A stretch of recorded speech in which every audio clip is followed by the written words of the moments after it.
நானும் லவ் பண்ணேன். ரட்சிக்கப்படுறதுக்கு முன்னாடி 6 வருஷம் லவ் பண்ணேன். 6 வருஷம், 1 வருஷம் 2 வருஷம் 6 வருஷம் ரட்சிக்கப்படுறதுக்கு முன்னாடி லவ் பண்ணேன்.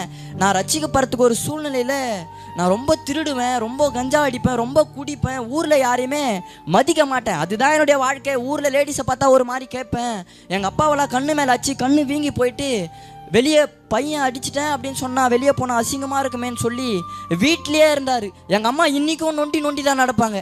நம்மா நொன்ற அப்படின்னு கேட்டால் இன்றைக்கி நல்லா இருக்கிறடா, ரொம்ப சந்தோஷமாக இருக்குது, அன்றைக்கி குடிக்கும் போது காலில் எட்டி வச்சல ஜவ்வாக இருந்துட்டு இருக்குதுடா, அதனால தான்டா நொண்டி நொண்டி போகிறேன். அப்படி இருந்த பையன்தான்.